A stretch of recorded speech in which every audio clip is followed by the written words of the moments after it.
Pauline Ferrand-Prévot notamment, qui marche sur l'eau en ce moment, qui roule sur l'eau même.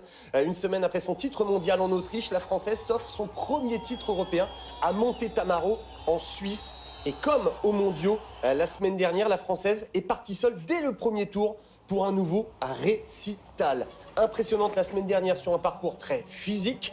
Elle l'est à nouveau, mais cette fois sur un parcours hyper technique. Bref, elle sait absolument tout faire. Et encore une fois, il y avait Pauline et les autres.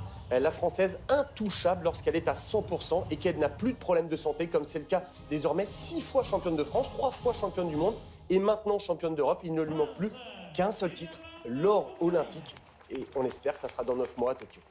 Et la reine du VTT est avec nous dans ce Stade 2. Bonsoir Pauline, merci d'avoir répondu à notre invitation. Alors Nicolas disait, vous marchez sur l'eau en ce moment. 3e titre de championne du monde la semaine dernière, 1er titre européen. Est-ce que ce doublé en l'espace d'une semaine dépasse vos espérances? Oui et non, parce que je me suis entraînée. Donc j'avais vraiment à cœur de remporter déjà, de conserver mon titre de championne du monde. Et dans le second temps, d'essayer d'être championne d'Europe pour la première fois. Donc voilà, maintenant c'est fait. Donc ça va être une bonne... Ouais, c'était une bonne saison, mais ça va être maintenant une bonne période de récupération. Pauline, vous avez connu beaucoup de moments difficiles, très durs, notamment après les Jeux de Rio, et puis avant et après vos 2 opérations du dos. Comment vous avez fait pour surmonter toutes ces épreuves et revenir au top niveau mondial? C'est vrai que j'ai eu 3-4 ans assez difficiles. J'avais mal au niveau de la jambe gauche. Et on ne savait pas trop ce que c'était. Finalement, on a découvert il y a 2 ans que j'avais une endofibrose à l'artère iliaque.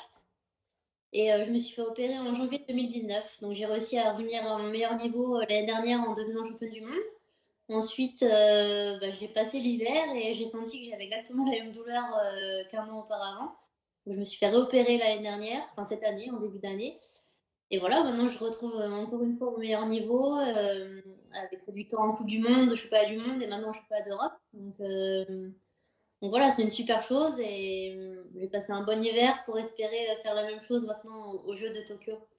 Pauline, un petit mot sur Mathieu Van Der Poel. Vous le connaissez bien, on en a parlé tout à l'heure. Alors, il rêve de faire comme vous, de vous imiter et de remporter le titre mondial sur les 3 disciplines.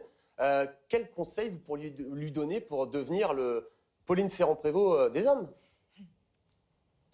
J'ai pas la prétention de donner des conseils à Mathieu Van Der Poel, mais voilà, je pense que c'est vraiment un phénomène du cyclisme et tout ce qu'il touche, il le fait bien. Donc voilà, j'espère le voir au plus haut niveau l'année prochaine en VTT pour montrer que c'est possible de tout faire et de tout bien faire. Donc voilà, je souhaite tout le meilleur.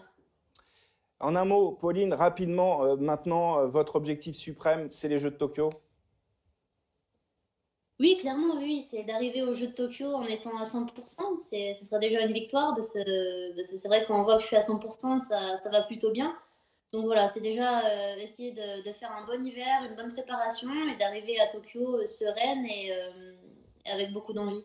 Eh bien, on vous le souhaite, Pauline. Merci d'avoir été avec nous dans ce Stade 2 et on espère que vous pourrez conquérir le seul titre qui manque déjà à votre immense palmarès. Merci d'avoir été avec nous.